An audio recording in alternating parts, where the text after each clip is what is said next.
Hello everyone. I hope you're well wherever you are in the world today. My name's Danny, and if you look at my website, you'll see I have 10, not commandments, but 10 questions. And these 10 questions, if we just examine them, and I'm going to be going over each one of these in videos that's coming up, the next 10 videos I do.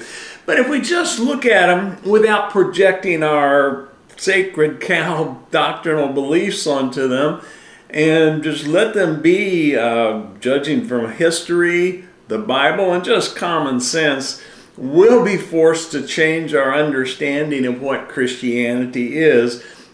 And maybe we can shift Christianity to where it looks a whole lot less like Christianity and a lot more like Christ. And I think that would be a very good thing for the world.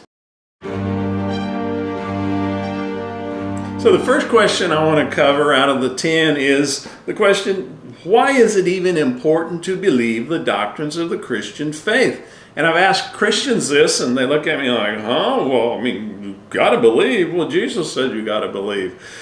And yes, I know that to believe the doctrines of the faith, that's the price of admission. We vow to believe and defend the doctrines and accept them as our truth and reality.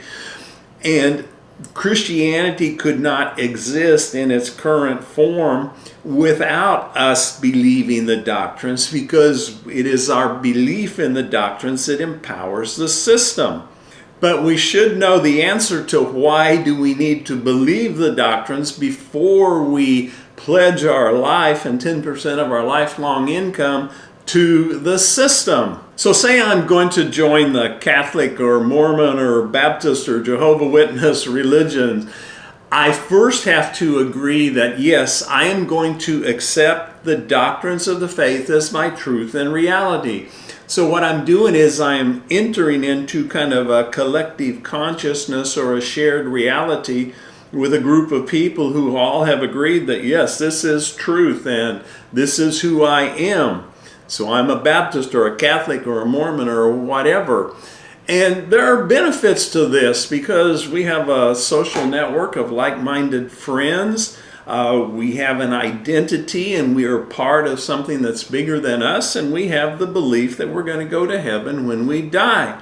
But there are also downsides to it, because now we have to look at everyone who isn't in our particular religion as well. They're the unbelievers, the unsaved, or the heretics. So, did the mandate to believe a set of doctrines to be a Christian or to join a Christian religion, did that come from Jesus?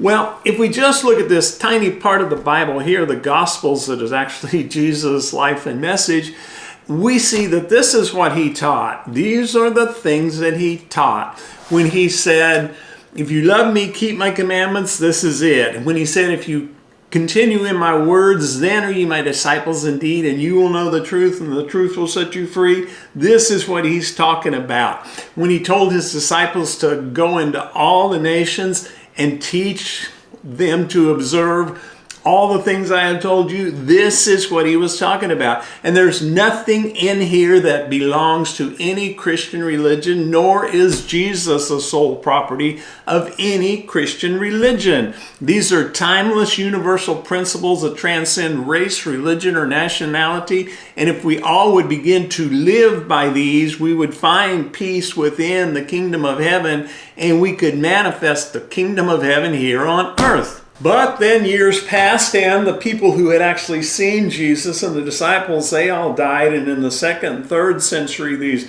brilliant men with brilliant minds came along, theologians, and instead of saying, hey, this is how Jesus told us to live, this is what we're supposed to be doing, and we who are the greatest, let's serve the weakest and do what Jesus said. No, they had to figure out theology. So doctrine was born, and this is okay.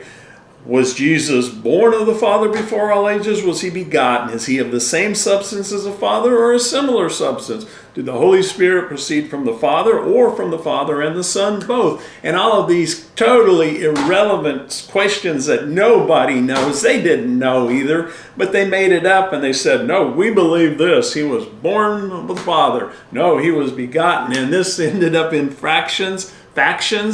that were fighting became enemies and totally ignored everything Jesus gave his life to bring us. Well, then another 100 years passes or so, and in the 4th century, this guy, the Roman Emperor Constantine, who made it to emperor by the sword and by battle, he decided that, well, hey, doctrine can be very useful in unifying and thus controlling the minds of the people.